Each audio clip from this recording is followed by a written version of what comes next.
I'll ask the first question. Very challenging question. Would you state your name and your affiliation with the Stadium Authority? My name is Herb Belgrad, and I was the first chairman of the Stadium Authority. Tell us about the outreach from a government official that resulted in you becoming the first chairman. Well, I'll tell you how it happened.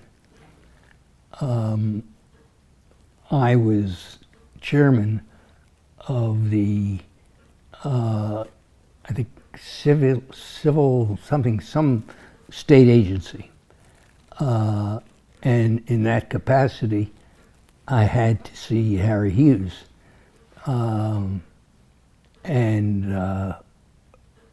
When I met him in his office, he said, I've got a new project for you.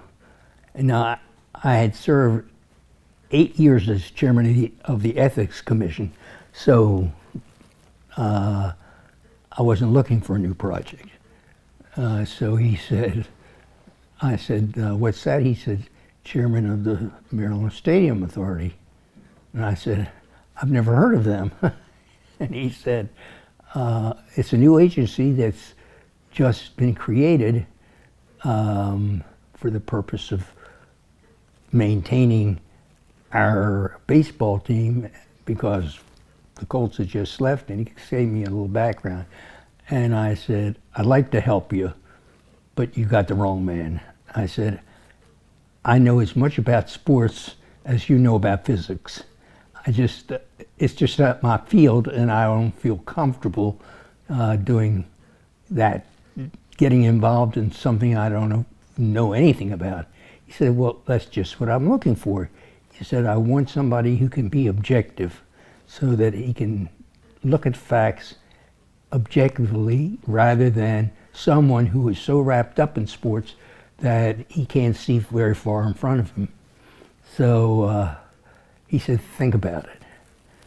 And at the time, my closest friends and advisor were two guys who, one was Ben Civiletti, was a lifetime friend, and he was Attorney General of the United States, and the other was Jerry Sachs, who was the, I guess he was the president of the Atlanta Braves then. When I talked to them, they said, you're crazy to turn that down. You know, people would give their right arm to be that. And so I just said, well, I'll give it a chance then. So that's how I started. At the time that I was appointed, we were known as the Maryland Stadium Authority, and there were just 5 members then, and they were spread out statewide, and I didn't know any of the people, but we didn't even have an office space. So we got some temporary space downtown in Baltimore at this World Trade Center building, and we ended up when we built or improved the warehouse and rebuilt, the place was a mess, but we rebuilt the warehouse.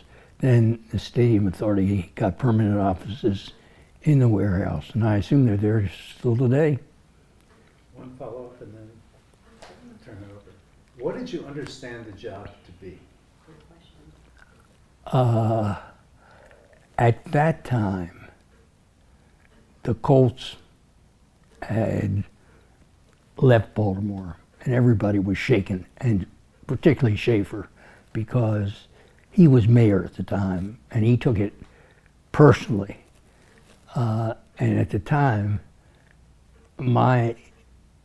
the objective was how were we going to attract a Major League Baseball team back to Baltimore. Nothing about construction, just one objective, bring them back. And that's when I started my education, meaning that in order for me to really understand what a baseball team was and what it's all about, my friend Jerry took me up to New York, and I met the president of the Yankees, and I think we went to at least 5 cities. Kansas City was one, Miami was another. Each had something else. Miami had the first skyboxes that were profitable and multiple. And from each of those, we learned had 2 teams.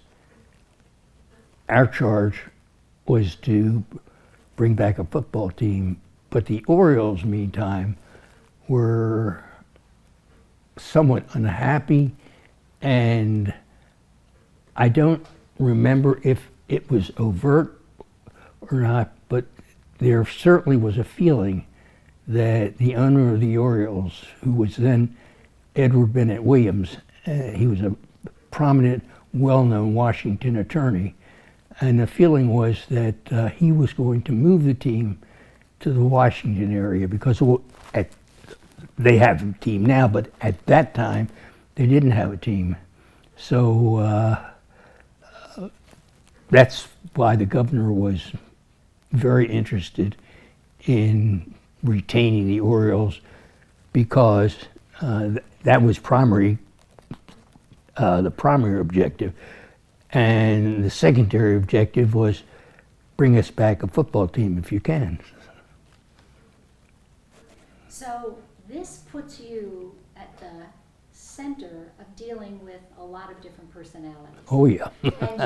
and your career had included being a labor lawyer, lots of negotiation. Yes. Which I presume Governor Hughes thought might make you an attractive candidate.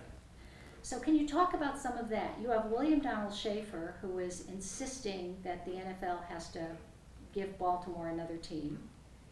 You have Edward Bennett Williams, who, as you say, is making noises about Memorial Stadium won't do. Who else would be out there? People trying to sell property to the state so a stadium can be built on their property. Can you talk about dealing with these different personalities? I'll go back to really the beginning then. We didn't know where the stadium would be. We had, I think, about 29 possible sites. And they were throughout, from Baltimore to DC, in that in-between area. And we narrowed down our prospects to, I think we had about 4 or 5 prospects.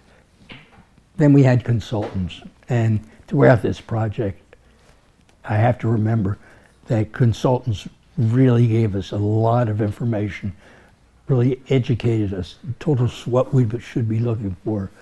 I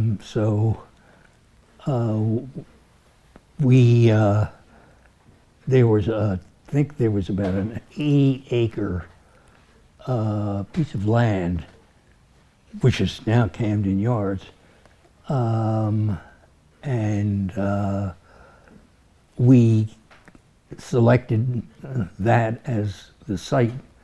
We've had 40 yards of it, 40 acres of it was for baseball, and 40 acres was, if we got a football team, we had someplace to locate them. And so the people that lived around Memorial Stadium were very interested in our keeping the team at Memorial Stadium because they had a lot invested in it.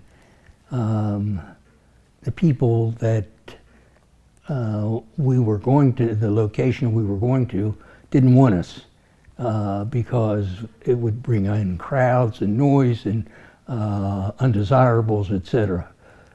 So we had a number of opponents at our hearings for their own reasons. It turned out that when we selected Camden Yards and the teams played at Camden Yards, the members of the community who objected to our being there loved us.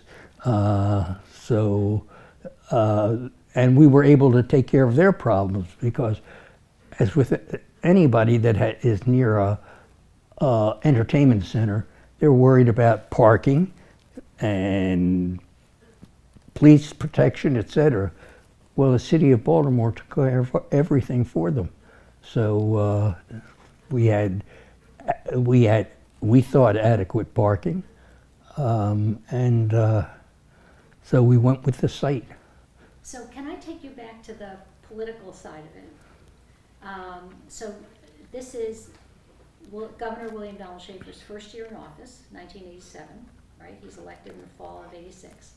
He's got these two giant projects to be in Baltimore, if there is a football team. There are people in the legislature who are sick of Baltimore. We're sick of giving money to Baltimore. Why are you asking us to pay for this? As you said, a lot of nervousness in the city about, are we going to lose baseball too? And there's a series of hearings coming up in Annapolis. How are you involved in that? Were you talking to Schaefer's office? Was Williams calling you? And was Schaefer calling you, or Alan Rifkin calling you? I mean, are you actually involved in the politics? I was involved because I was standing in the place of Schaefer. The stadium authority was under his jurisdiction. I was the chairman, so therefore I had to deal with all of them. Everybody that you mentioned was involved in some degree. Now you mentioned Edward Bennett Williams. We began negotiations in D.C. in Williams and Connolly, his office, because Williams was Williams and he wouldn't come to us, so we had to go there. The negotiations at the beginning, the very beginning, Edward Bennett Williams sat at the table, but it was obvious that he was very, very sick, he came to maybe 1 or 2 sessions, then he didn't come anymore. And the people from his office, Larry Lucchino especially, and Larry Lucchino became the president of the Orioles, but he was primarily a lawyer at that time, and he was from Edward Bennett Williams' office, so he was a primary negotiator for the Orioles. And then they had a guy who was easy to get along with. Larry Lucchino was the front man, and he made things fairly difficult at first, but had Bob Aylward, who was a charming man, and I worked with him as well, and we began negotiating, and I didn't think that negotiations would be so prolonged and that we've had so many issues, and that were not because necessarily we were disagreeing. It was because it was multiple. It was a an agreement, a contract that would bind us, in this case, for 15 years. And so there was a lot to be covered. The principal lawyer that I hired was outside of the state law department, which made them very unhappy. But we were dealing with Edward Bennett Williams, and we needed somebody who could hold his own against Edward Bennett Williams. So I hired a lawyer named Eugene Feinblatt, who was the principal in the firm Gordon and Feinblatt, and his, at the time, I guess, the associate that worked closest with him was a lawyer named Allison Asti. So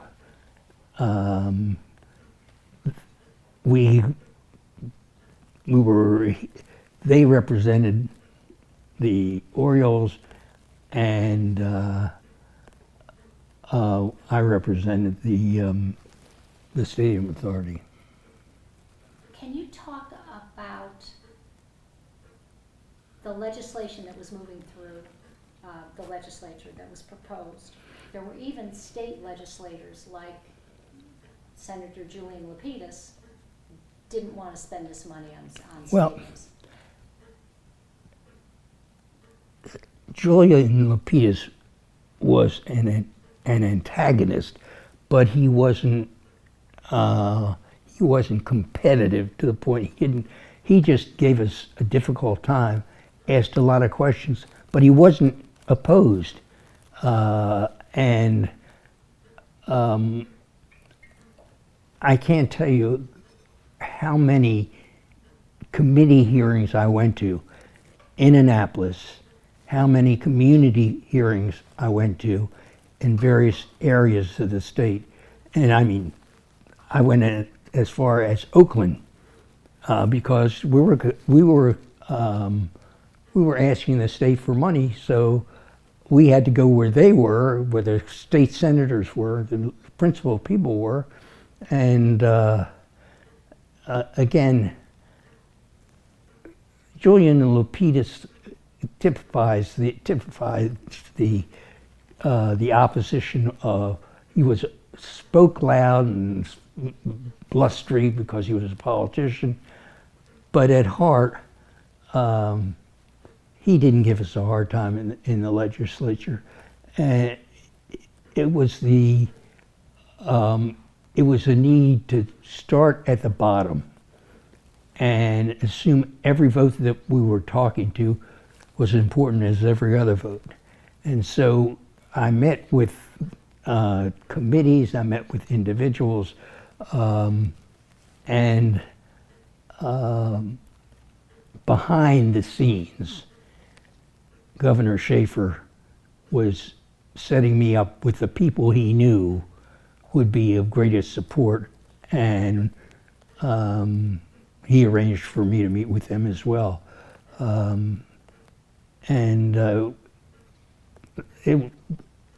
It was difficult, but as different senators fell in line, it was obvious that we had the vote. And when we took the vote,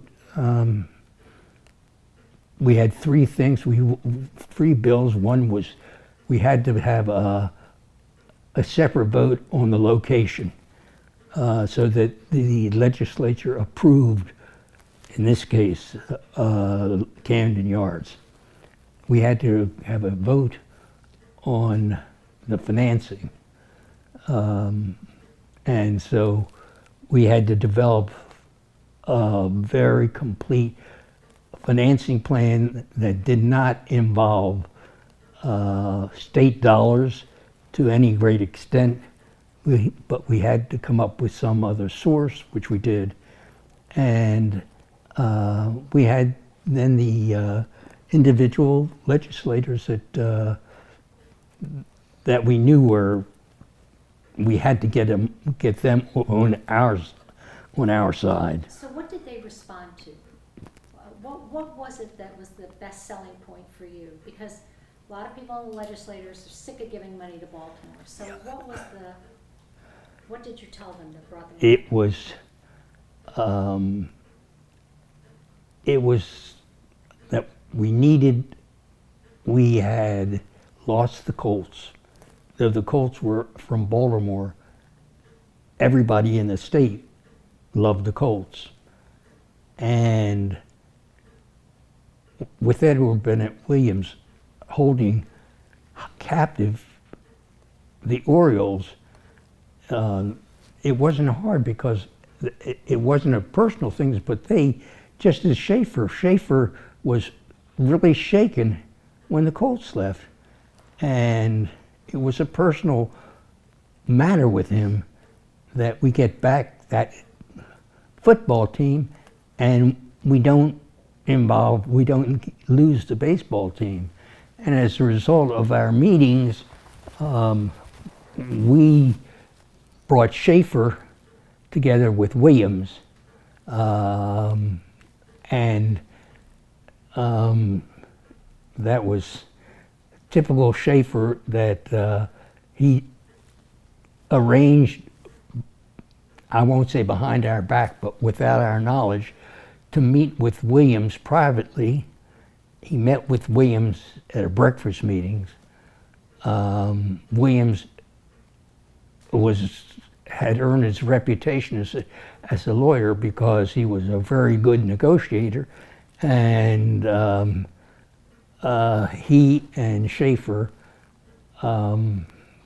made the primary decisions, and the rest of us carried out what they decided, but they were very much involved. And I didn't even know, and I was chairman of the authority, I didn't know that Schaefer was meeting with Williams. That's how well he kept it that secret. So what sorts of decisions were they making? Right. First of all, where was the meeting? Yeah. Did Schaefer go to Williams?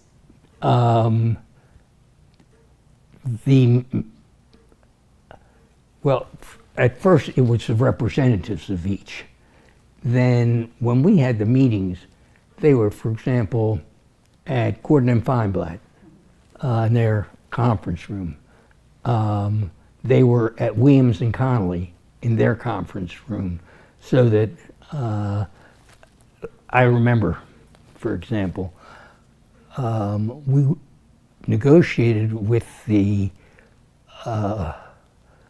with Williams, and we were making progress, so we didn't stop. And it got past the time that we could even take a train back to Baltimore. And so it was Alison Asti, Gene Feinblatt, myself.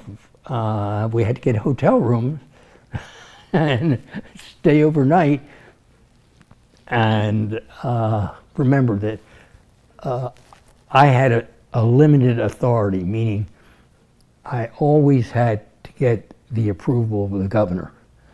And so when we finally reached agreement, we started out in DC and Williams and Connolly. And there was a ball game that night, and we took the last train we could back to Baltimore because we had to get Schaefer's approval before we had an agreement, and they had to get Williams' approval. Williams was in Baltimore for that game, so he was in Baltimore and Schaefer was in Baltimore, and we actually signed what we called our memorandum of understanding, or our agreement, on the train. And that was our signatures were not the primary signatures, the signatures. But I left there, I went immediately to City Hall, and I told Governor Schaefer that we had an agreement, he was very hesitant at that point because he didn't trust Edward Bennett Williams. Williams was just a powerful man, and Schaefer was afraid that he was driving the forces. But that's when Schaefer and Williams was there for the game, Schaefer was there, and the two of them got together and they agreed with what we had done, and they signed they approved the agreement. We still had to have it typed up, and then it had to be approved by the legislature, but the essence of the agreement was done. So was that the bill? Was that, in other words, was that translated into legislation, or was this after the legislation was approved? The legislation was enacted before I became chairman.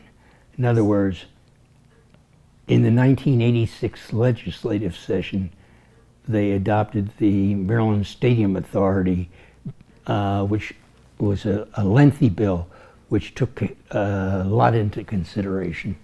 It's like any other agreement. So it was law, and it had constraints as to what we could do, what we could spend, and so they weren't agreeing on it, the laws. They were agreeing on the memorandum, what we called the memorandum of understanding. So this is before the 1987 approval of the two stadium bills? That's correct. Okay.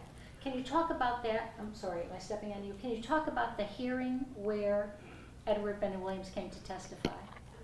So as I recall, Schaefer makes an announcement, there's a hearing next week, and Edward Bennett Williams will be there. You know exactly the facts, and you know where we were going.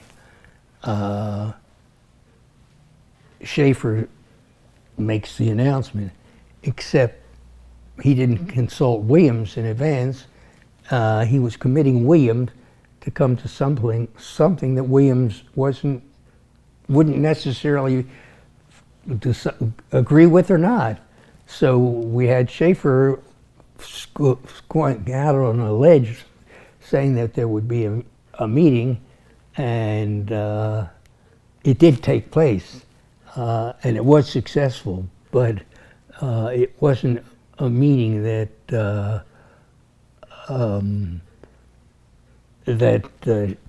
either party had planned in advance and had all the details. It took at least 6 months, and that is a long time to negotiate the terms of an agreement. And the Orioles were well represented. They had a team of lawyers. We had a team of lawyers. And we met regularly, but we could only go so far.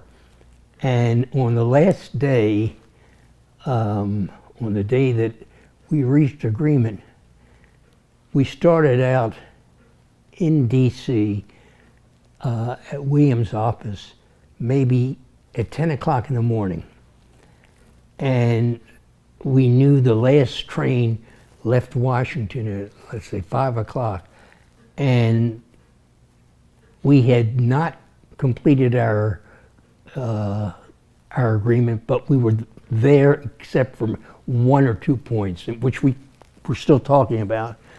And I remember that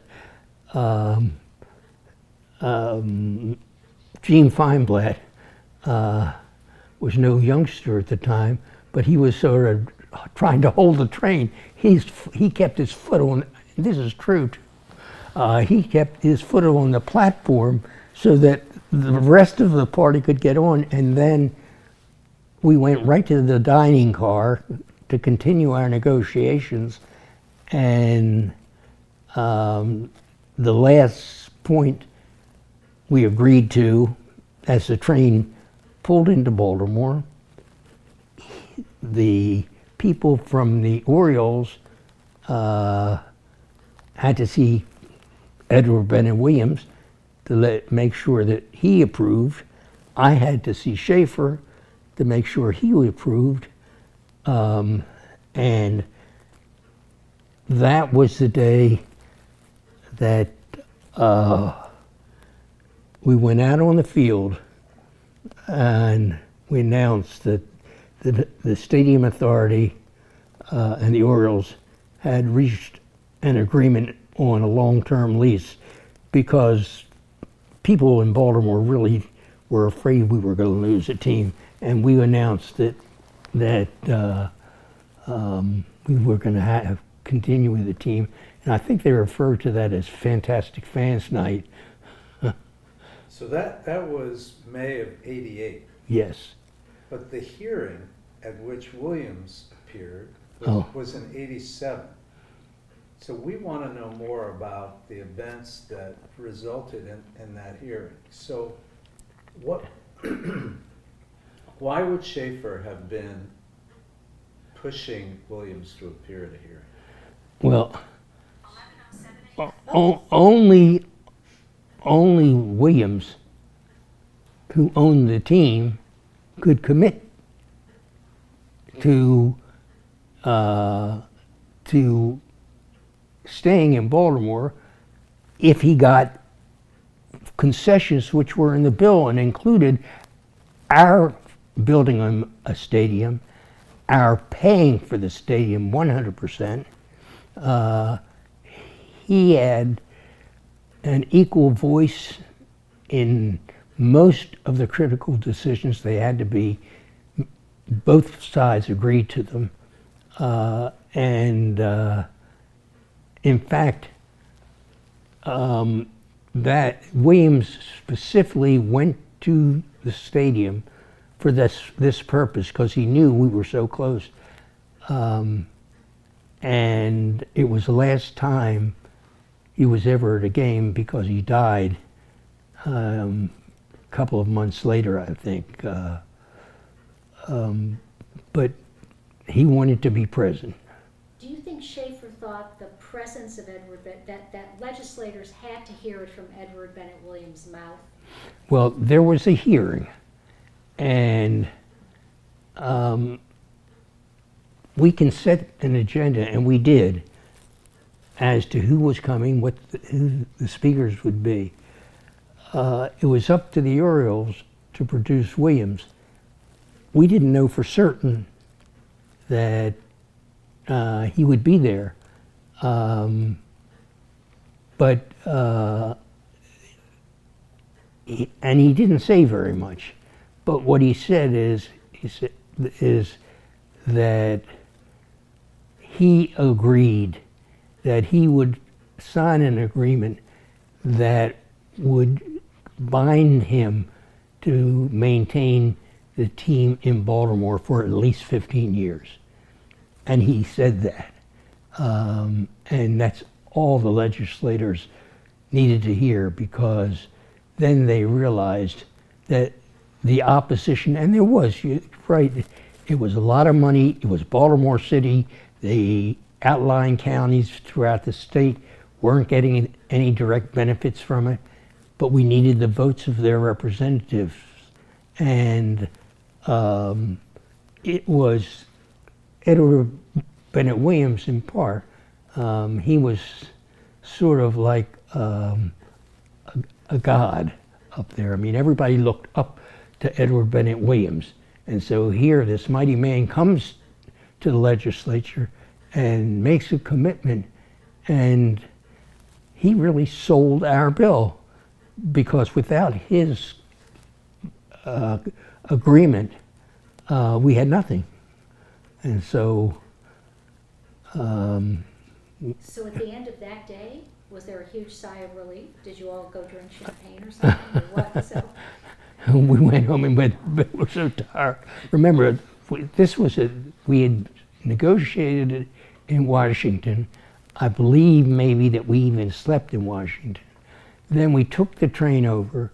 Then you made the announcement at the beginning of the game, and after that was over, yeah, couldn't be happier, but it was an exhausting happiness because it was a lot of pressure. And again, Edward Bennett Williams relied on Larry Lucchino and to Bob Aylward. And Larry Lucchino, in the end, became a personal friend as well as a professional friend. He was tough to start with, and we weren't like just rolling over either. But over the course of time, we did develop a friendship. And when it was over, it was more relief than happiness. It's just here, the governor of the state, the owner of the team, were at the stadium for that game. Obviously, they anticipated that they would announce an agreement, but there was 1 or 2 points. They weren't the most important points, but there were points that we had to reach agreement on, and we did that on the train on the way over. And it sounds dramatic, and it was. So on Fantastic Fans Night in May of 1988, the Orioles had returned home from a long homestand. They'd lost the first 21 games of the season. You read the same paper I do. No, they did. They had lost. It was, and this was really unbelievable. The Orioles had lost, I think, 21 games, and here they were returning home, and you would figure there wouldn't be any fans there. Well, it was probably a sellout. And yes, the Orioles won that night, and yes, it was the first time I'd ever been on a field, but Gene Feinblatt and I and the Orioles representatives went on the field, and the speaker announced that that we had reached an agreement and that the Orioles would remain there, and the place really went wild. So your picture was on the front page of the Baltimore Sun the next day, standing next to Schaefer, Schaefer's fist in the air. Tell us about that feeling of being on the field in front of that crowd.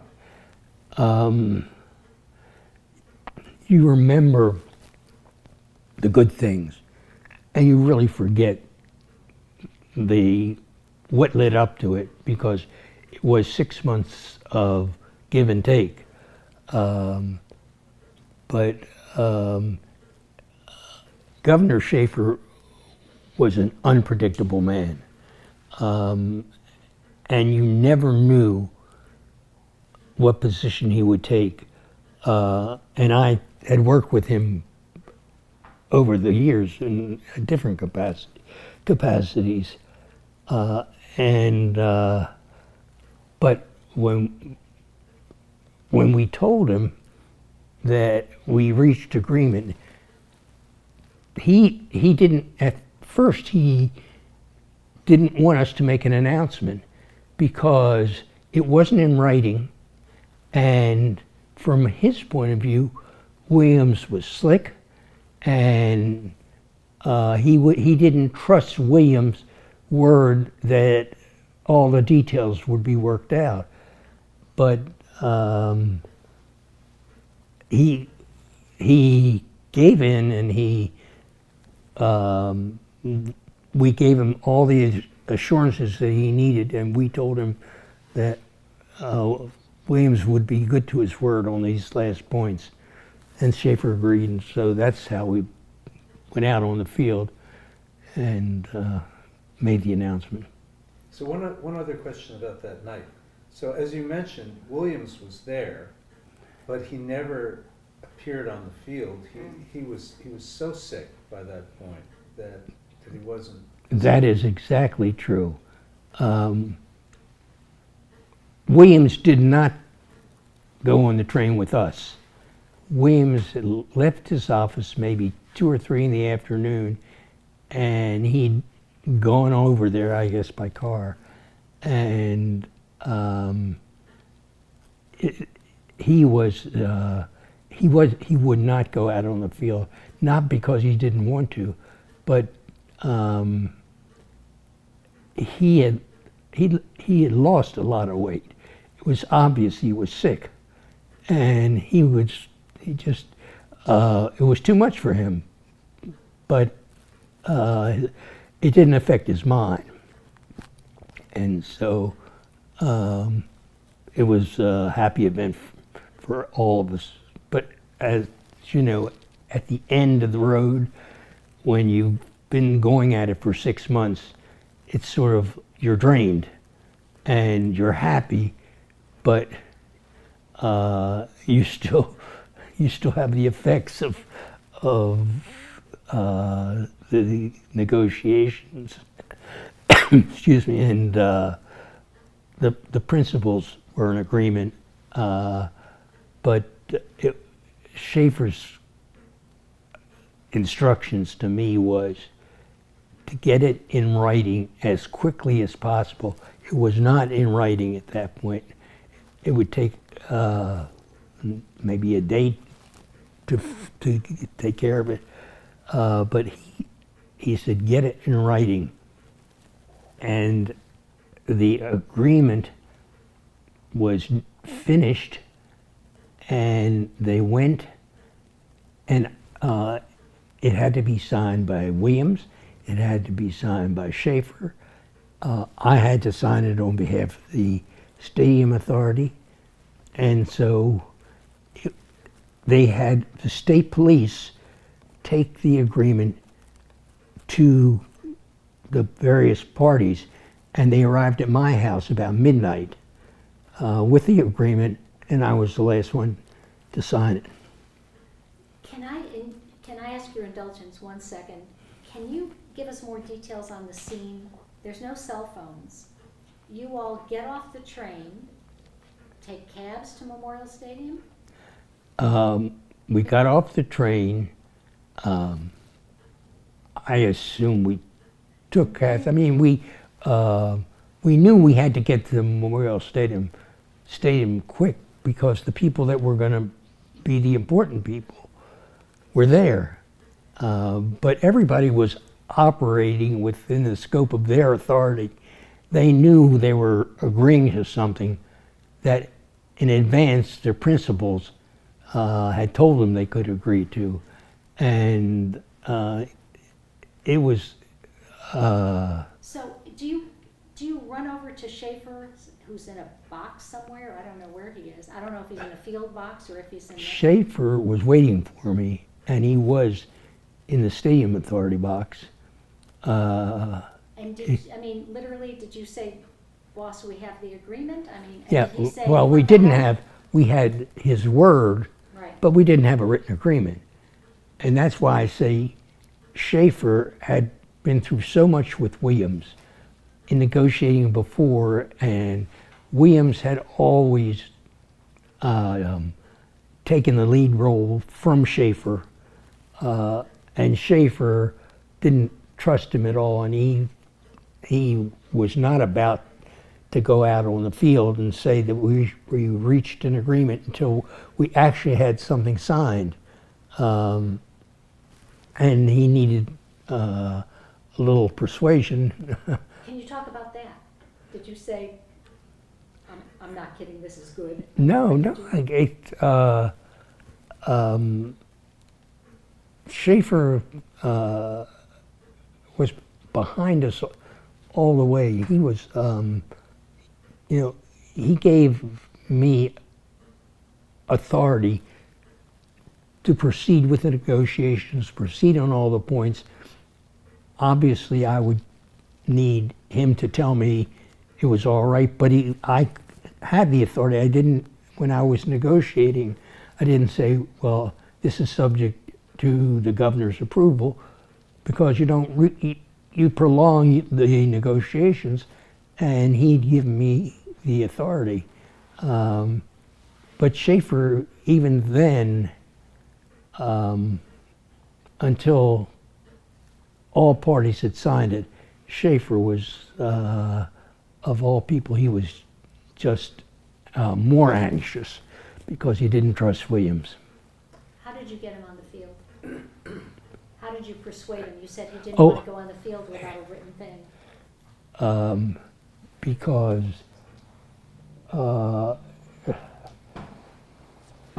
he had to assume at that point, and it wasn't any big secret because, everybody knew we were negotiating. Reporters were at both ends as when we left Washington, when we arrived in Baltimore, and Schaefer was waiting for me there. He had gone. He was not a strong baseball fan, but he'd already gone to the game, anticipating, and he was a politician. He had a crowd, and he was willing to trust me, and it was even at the last minute, the Orioles tried to change the agreement a little bit, but they didn't. I mean, it was just an agreement was an agreement, and all it needed was the signatures. So now we have a lease agreement or a memorandum of understanding that would result in a lease agreement, and now we pivot to design. Well, we're talking about, and as your question anticipates, we're talking about starting a whole exercise again, because we had an agreement, and we then had to select a contractor. There were, I think, 6 companies that were actively interested in the project, and the one that we selected and that got the contract was HOK, which was out of Kansas City, because they were sports design architects, which again, Larry Lucchino opposed. He couldn't. I mean, we picked HOK because we were bound. We had competitive bidding in Baltimore. We had to award the contract to the lowest competitive bidder. And meanwhile, Larry Lucchino thought that that he was going to get what he called a cookie cutter stadium design from these people, and we selected them, and it turned out that they did a tremendous job for the Orioles and for the Stadium Authority. We certainly didn't know then that HOK and the name Spears as the principal architect would come up with the design, because from the very first time that I met Larry Lucchino in negotiations, he said he wanted a stadium where the seats were close, etc. He knew what he was talking about because he was a baseball man. I didn't know what the hell he was talking about. All I knew is I had a budget of $105 million, and if he could get what he wanted for $105 million, that's great. But $105 million meant acquiring the land, and that wasn't cheap. For example, the warehouse was owned by Willard Hackerman, a Baltimore businessman, contractor, etc., highly respectable, great citizen. And he had acquired, we call it the warehouse. It was nothing but, it was long. I think that it was the longest building on the East Coast. But it had been used as stables at the point, and you just couldn't imagine that we would transform, because we had architects we had two separate architects. One architect designed the stadium. The other architects designed or retained the warehouse, but had to redesign the warehouse for the purposes of Orioles offices, Stadium Authority offices, tickets sales. I mean, there were a number of things that were necessary, and even with that, we had space that we had to lease in addition to that. So this was a major project, and the question really was whether you tear down the warehouse, and there were plenty of advocates because they thought the warehouse blocked the view to the downtown area, or whether you retain the warehouse and then you added on to this long building. You added on a place for the offices of the Orioles, but that didn't work because the Orioles offices would be too far from the team. So the Orioles, in effect, we owned the building. We were happy to let them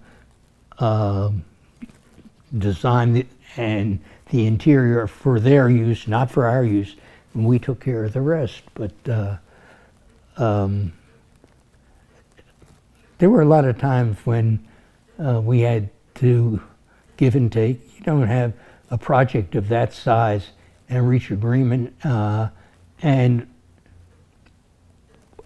we understood that the Orioles wanted a stadium like none others, which we were delighted to do, but we also had the fiscal restraints, the dollars to do it with. And that's the Orioles. One of the members of the Orioles team was Janet Marie Smith, a female architect. And the thing that placed the cost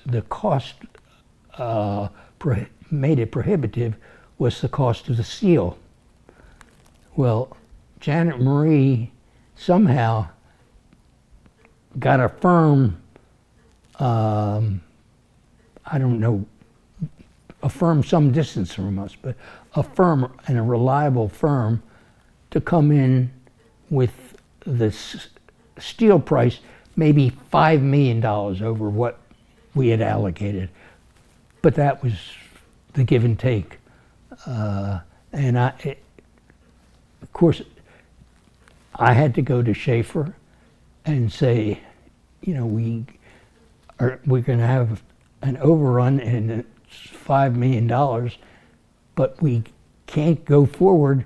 So back to the give and take over design. My recollection is that what Joe Spear had in mind early on and what the Orioles had in mind early on were quite different.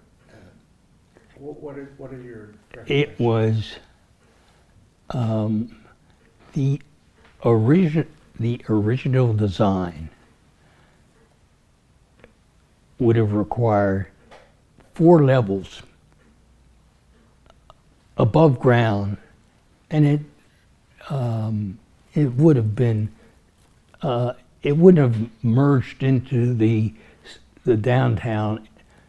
It was just have been a much taller building, and what they ended up doing is, first of all, and this was at the time, Eli Jacobs owned the Orioles, but at the time we ended up excavating downward, and that's where we excavated at the site where the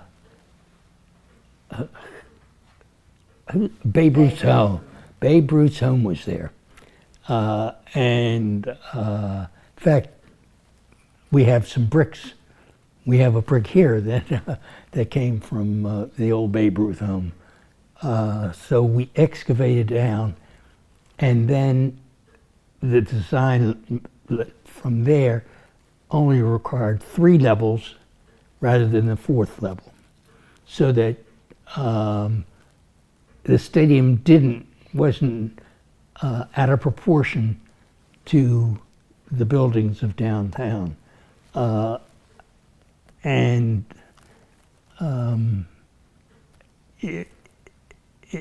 it wasn't the original plan. You're right, it was revised. And we had a lot of people trying to get into the act, and by law they had to get into the act. For example, the Planning Commission, we had to get approval of, and so that we had to take care of the aesthetics of the stadium. And that's one of the things that Janet Marie was able to do. She studied stadiums from the late 1800s, and she came up with design points. They weren't principal points, but to make the stadium be more like the old-fashioned kind of stadium. And so that I wouldn't be able to say that there was any one person that can take the credit or was responsible, because it was a whole team of people. Some had expertise in one area, some had expertise in another area. We had to worry about ingress and egress to the stadium, which is a major point. And so we were working with the State Department of Transportation, which was trying to align the building so people coming from Washington would be able to access the building easily, and people from Baltimore would be able to access the building more easily. So, though there were, I saw it say a lot of consultants, there were different people who were contracted to do different things. They all were working together to do it. They weren't working competitively. What was Lucchino's original desire, and what was Joe Spear's original idea? Did HOK do Three Rivers and Cincinnati and all those 70s donut parks? Larry Lucchino had grown up in Pittsburgh, and he had fallen in love with the design of the stadium there, and he basically wanted to have a stadium where the fans were closer to the field, and they had a feel that they were closer, and so the architects were able to do that.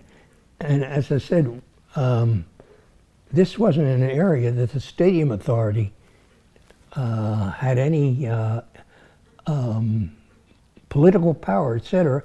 It was we were the landlord, the Orioles were the tenant, and the Orioles had to get people to work with them in achieving their objectives, which didn't require our approval.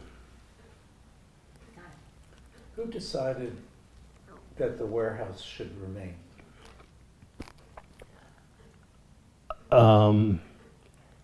Again, that was an area of dispute.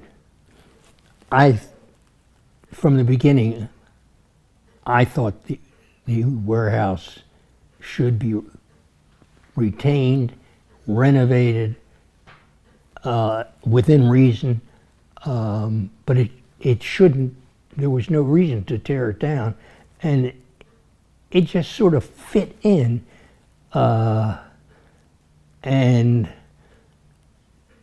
the Orioles were opposed to the warehouse at first, mainly because they didn't envision their offices being there.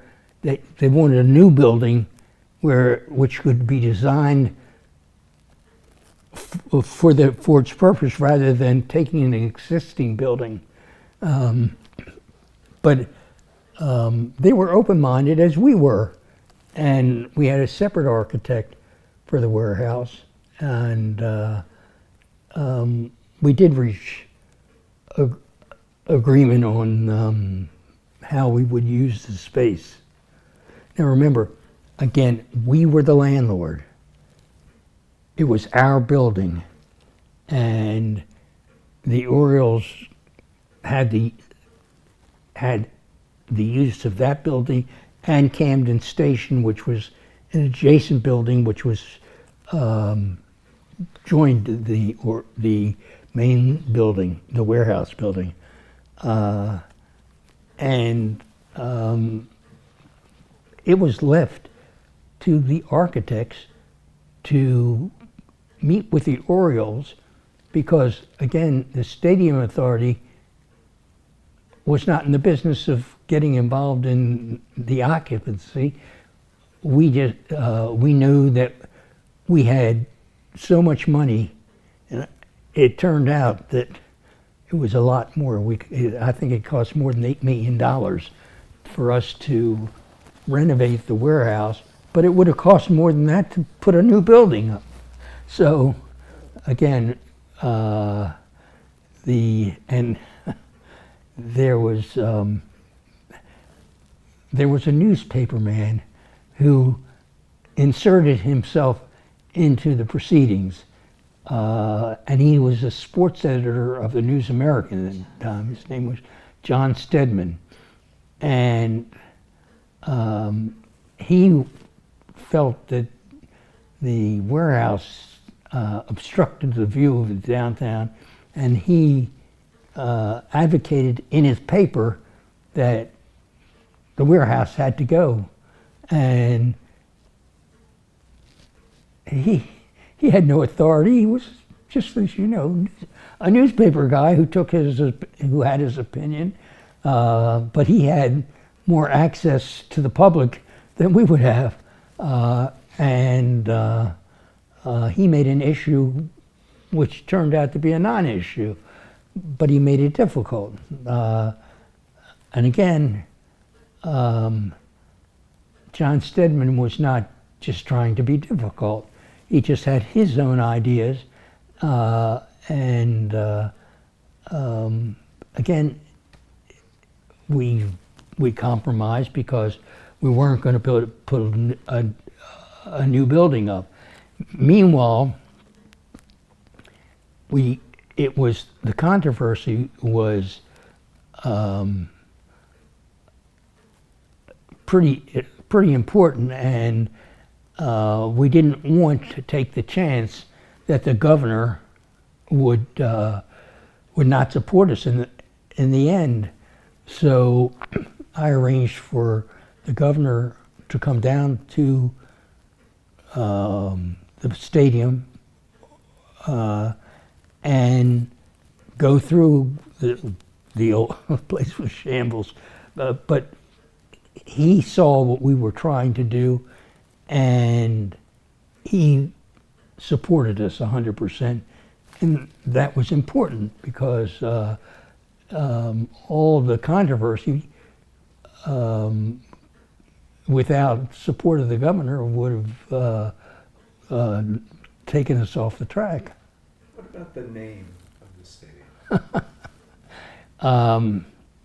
Again, the memorandum of agreement says that the Orioles and the Stadium Authority would mutually agree on the name of the stadium. And the stadium was referred to as Camden Yards publicly. That's how people thought of it, as Camden Yards. And Eli Jacobs thought it should be called Oriole Park, which was like the park that had been burned down. And he and Schaefer went to lunch, and from that lunch came Oriole Park at Camden Yards. So they reached agreement, and in the naming of the stadium. It seems to me that there was a protracted, I don't know if you would call it a negotiation, but months went by with this issue unresolved. Yeah, because nobody was. It was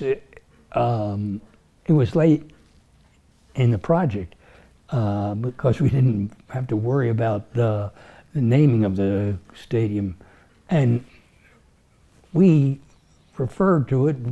We who were working on it always referred to it as Camden Yards, and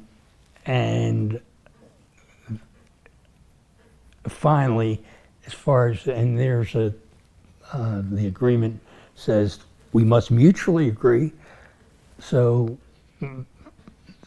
the people that counted most were the governor and the owner, and they had agreed. So they had lunch and they solved the issue. And Mark is right; it was not easy. Little points sometimes become big points, and it just the public was involved, Stedman was involved, that everybody had their opinion what the name should be. And again, as chairman of the Stadium Authority, it was not something I had any interest in. I mean, that was not, I had no right to select the name of a stadium. It was something that William Donald Schaefer and the owner of the Orioles had to agree on. I know you're you say you're the landlord, but the day that the design was made public, were you bracing that day for criticism? What did you think was going to happen when people saw this departure from what had been a standard stadium design? Well, again, I wasn't excuse me. I wasn't concerned because it wasn't within my jurisdiction, and the owner and the governor were the ones that had to reach agreement. And I mean, it was silly that we should make such an issue about the name of the stadium.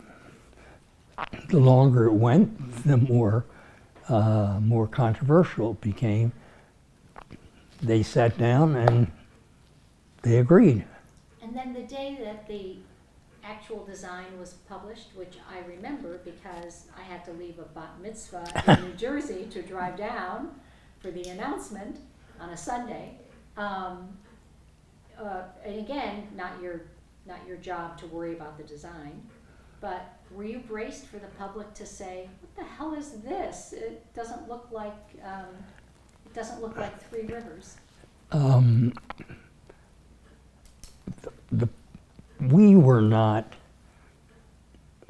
That was not a concern of the Stadium Authority, the public reaction. It would be the governor's concern, but there was not the kind of opposition or outcry that you could expect. The design actually it was a pretty nice design. It ended up as being considered as the best ballpark in the country at that time. And little did I know, because I didn't know that much about ballparks. I just want to say one last John Stedman thing. He also tried to argue that the warehouse was a public health menace because it blocked the circulation of air, and there could be flu epidemics because the warehouse didn't allow free circulation of air. That didn't go very far, but I heard it. Yeah. So, please. So I recall that there was a point relatively early in the design process when the cost of the stadium exceeded 105 million. And there were some design changes that were required in order to reduce.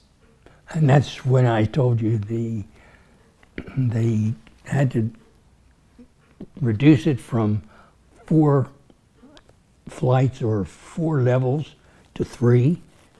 They had to excavate, dig down, and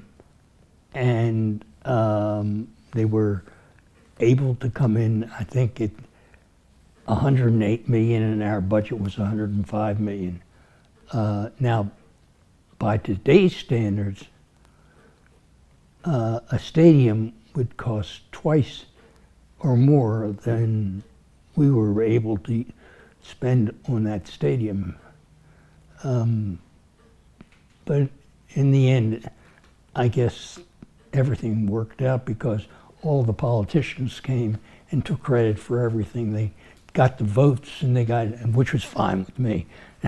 It was, as long as everybody was happy, that was all we needed. As chair, you didn't make a cent off of this. Are you my partner, law partner? Tell us about the hours that you devoted to this. Well, my wife is there. I can tell you, I had a law practice. I say that because I depended on the income from my law practice to feed my family. So I could not neglect my law practice, which meant there were a lot of long, long nights and weekends when we worked on the stadium.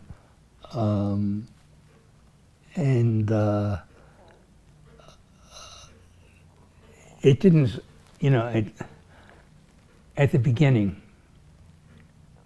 when I became chairman of the Stadium Authority, I went in with my eyes wide open, meaning I knew it was non-compensatory. At the same time, I felt it was a challenge, and it was a challenge that was worth taking. But if you're going to do the job right, at least from my view, then you have to be there for every meeting, every topic. I mean, I developed a very close relationship with the architects. We went out to Kansas City to see some models of things they had done. And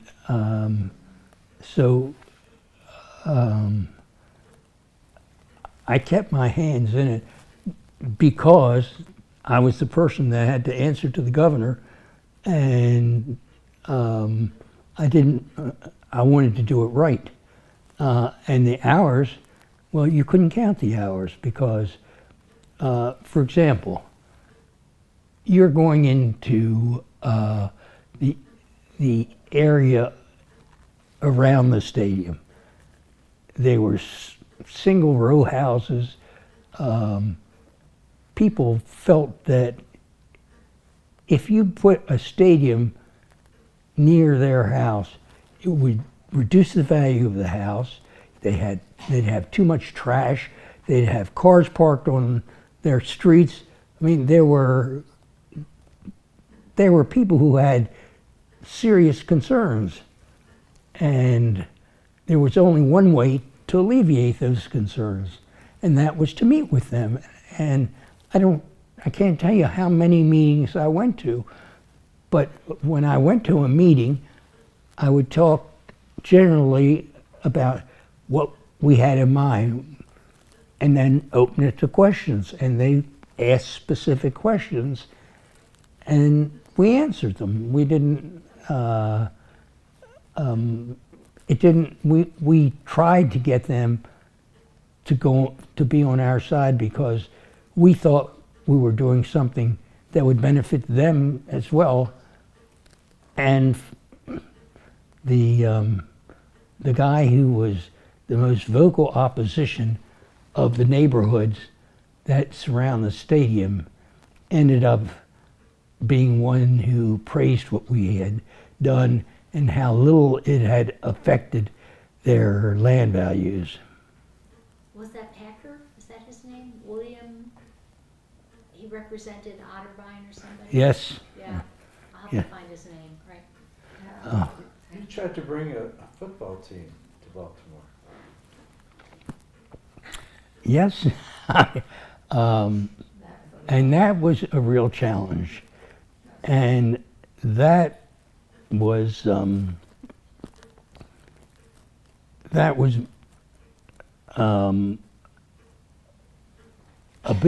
bigger disappointment than any other part of working on this project. I went to NFL owners meetings. They had them 4 times a year. They had them in all parts of the country. And we wanted to get the support of the owners, and we had to have the support of the owners if we were going to have a football team here. There was, for example, we thought that the Redskins, John Ken Cook, would be the strongest opponent among the owners. He wasn't. You know, he don't bother my turf. Don't put your stadium in Prince George's County, and I won't bother your turf if you put the stadium in Baltimore City. There, as it turned out, a number of our fans came from the Washington area, but a number of his fans came from the Baltimore area, which continued. And I understood. But again,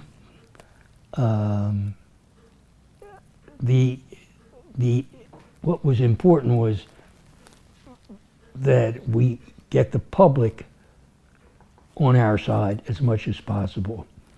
And that was the reason that I knew that I could get them on our side because the facts supported it, and we had to meet their concerns. I mean, the people that lived close to the stadium, the city made sure that there was greater trash collection.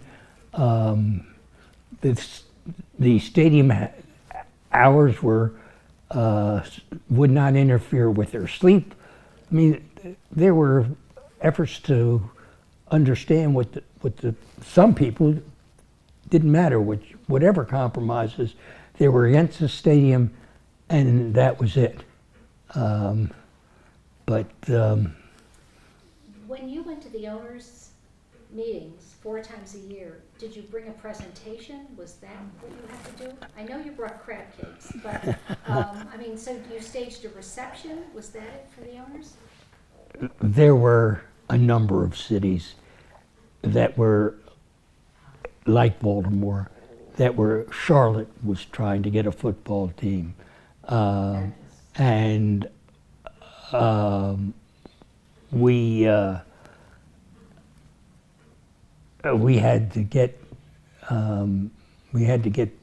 the owners to agree on Baltimore, and the first round they didn't agree on Baltimore. They chose Charlotte and Jacksonville.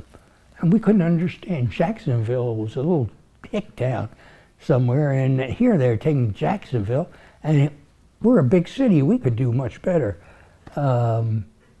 And that's what I say.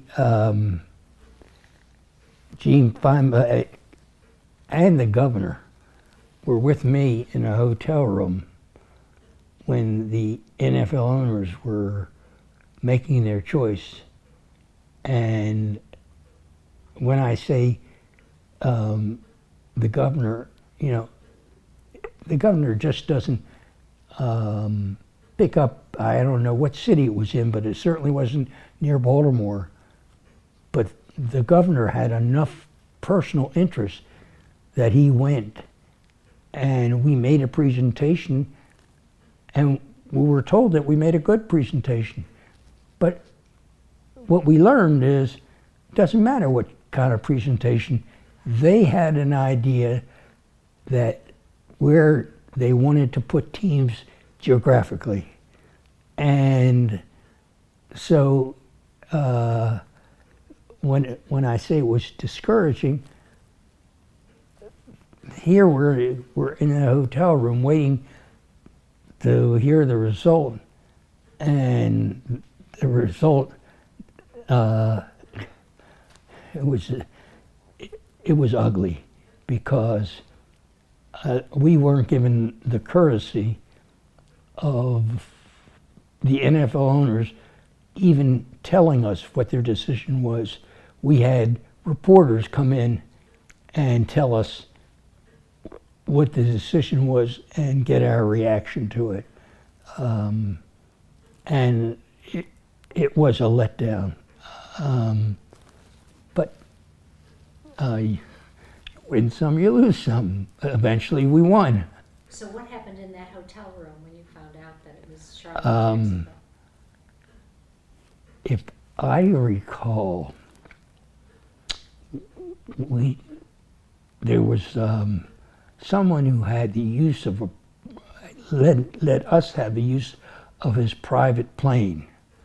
And so when they told us that Charlotte and Jacksonville were selected, we just went out to the airport and went home and decided we'll try again. Do you remember how Schaefer reacted? Schaefer was a very volatile man, and the fact that we got him there we thought would be a real plus. And the fact that they insulted him as a governor of a state by rejecting his offer was not easy. There wasn't a lot of discussion flying home on that plane with him. And it was a political choice.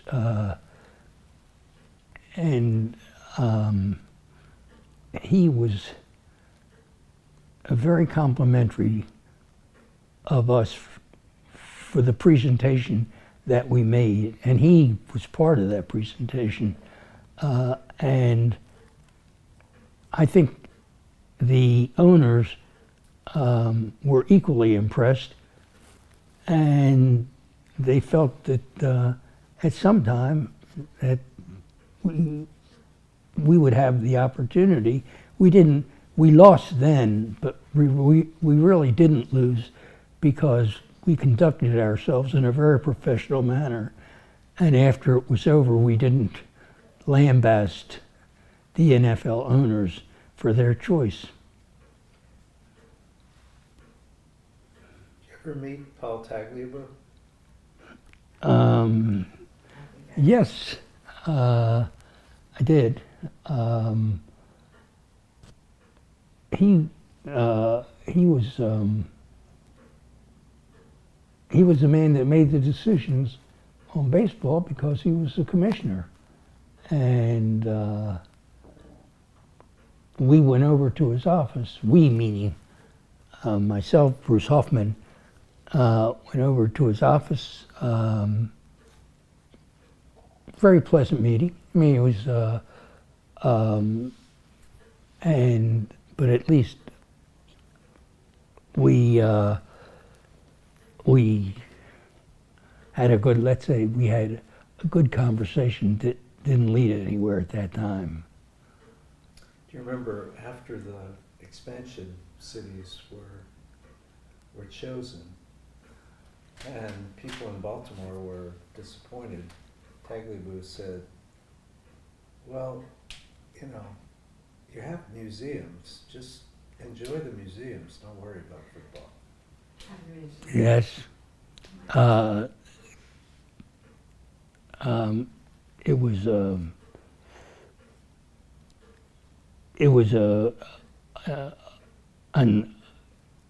Just brushed us off in that manner. It's, you know, Tagliabue controlled. No matter how many owners there were, he controlled. He made the decisions. And so he didn't feel he had to apologize for anything. And if we don't get the stadium, okay, that's,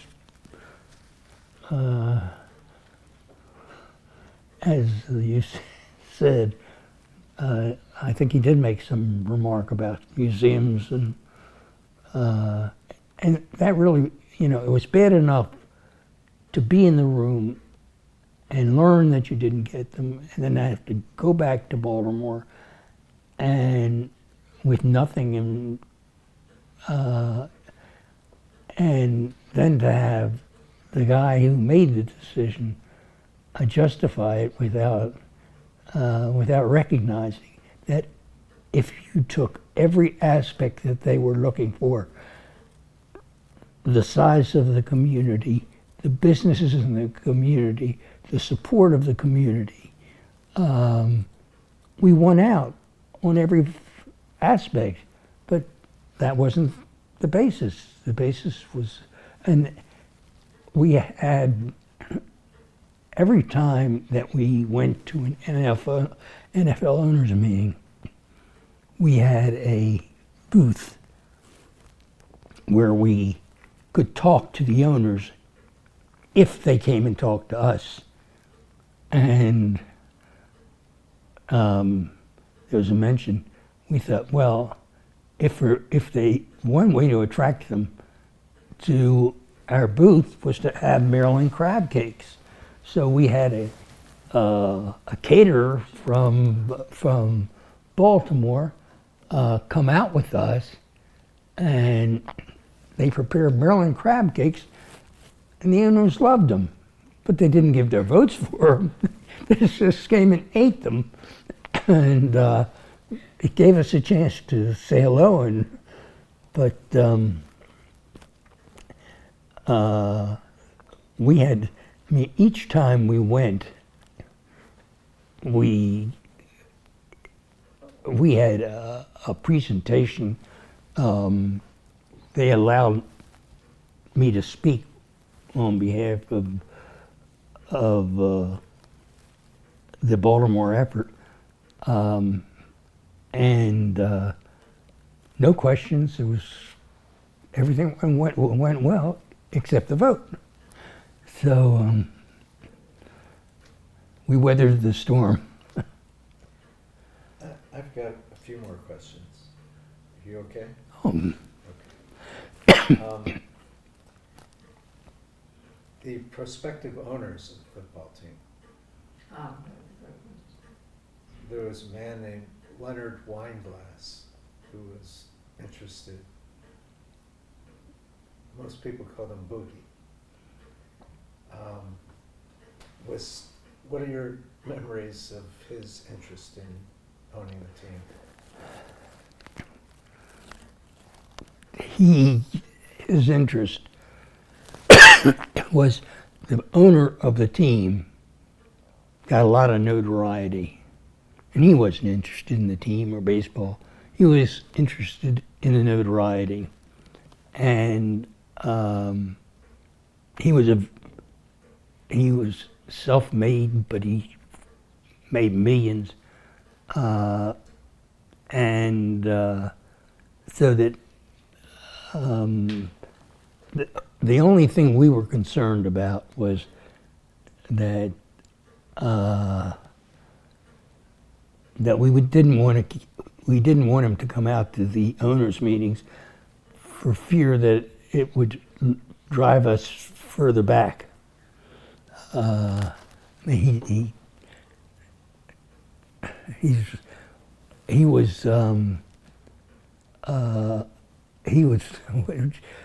was more like a con man than he was a business owner, and there were others like that. I forget. There was one woman who kept sticking her nose into things, and she went to the meetings as well on a couple of occasions, and she seemed to represent that she was talking on behalf of the mayor, and she wasn't, because I spoke to the mayor afterwards, and he said, absolutely not. He didn't ask anybody. What was her name, Mark? Representative. Wasn't Jody Albright? No. Wasn't Laney Lebo? No, they're all on the positive side. Who could it have been? Well, let me ask you about another possible owner, Malcolm Glazer. Oh my God. Malcolm Glazer and his sons had money, but they were not the kind of people that, I mean, it was, again, they were not baseball people. There were baseball people involved, but these people weren't baseball people. And so we didn't just reject, we had meetings of all the people that were interested in owning the team. They came in, made a presentation to the Stadium Authority, and some of the presentations were really professional. But we wanted somebody who would impress the NFL. And the people we were talking about were not the right people. I mean, we didn't, I couldn't tell you, I mean, I wasn't going to pick the person, but we wanted somebody who would make us look good and make the city look good. Do you think if there had been a stronger candidate as an owner, that might have changed the outcome? No. The outcome was, it didn't matter. We could have had Tagliabue's brother. The owners decided in advance, they didn't reject us. They just had preferences to put a team in a different geographic area to generate more income for the NFL. And it wasn't nothing personal that they didn't like Baltimore. It was just that they were looking out for their own interests, and in the case, I think their judgment has proven not to be good in that regard. I have a couple of stories that I'd like you to tell that don't have anything to do with what we've talked about so far. So your relationship with Schaefer at the start was a little complicated because you had supported Steve Sachs for governor in the race. Well,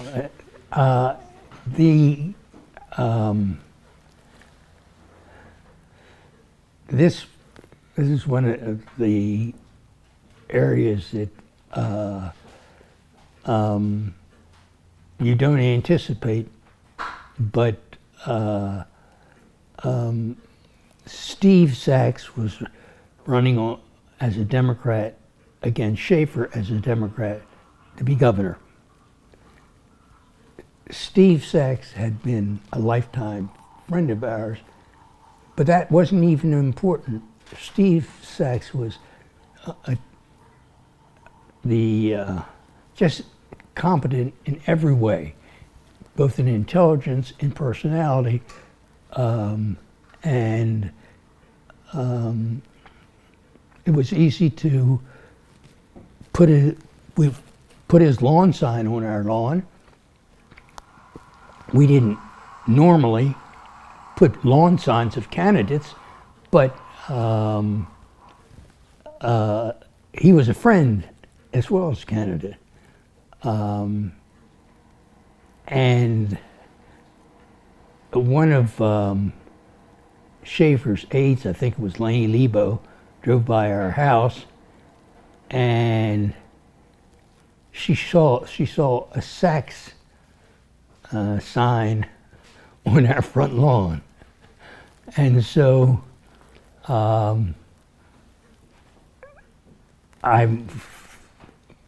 had the opportunity to meet with the governor, and he immediately brought up the subject. You don't even support me. You have Sachs's lawn sign on your front of your house. And I said, now wait a second. I didn't put that sign on. My wife is very close to Steve Sachs and his family, and my wife authorized them, let them put a lawn sign, and I remember saying, if you were married, you would understand. Did I just ruin the tape? Was he satisfied with that? I didn't take down the lawn sign. Yeah, and he never invited me to the governor's mansion. So the issue there was that he was in a position to remove you as chair of the stadium authority.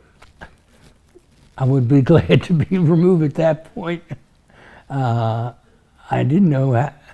I did not know the right time to exit as chairman, and after the gubernatorial election, I forgot who had been the governor, who was the governor, and in fact, that governor asked me to stay on as chairman, but it had been 9 years, and I had kids going to college, and I needed to make a living, so I wasn't going to stay anyway. But it was a great experience, and I wouldn't trade it for anything. So I have one more on my list. Well, actually two more. So the stadium opened well, let me move back. So in 1991, the Orioles played their last game at Memorial Stadium. And you weren't there for the last out of that game. What were you doing on that day, the last day at Memorial Stadium?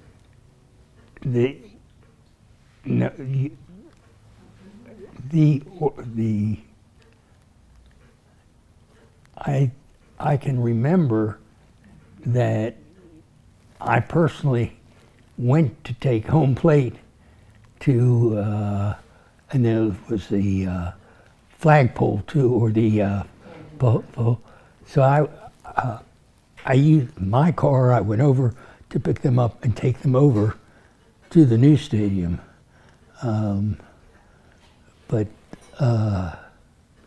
there was a ceremony at Camden Yards, and Jim McKay was there, and Lucchino was there, and you were there, and you dropped one of those little kids' home plates where the home, permanent home plate was going to be. I remember Jim McKay, and I just don't remember the details of what happened 30 years ago.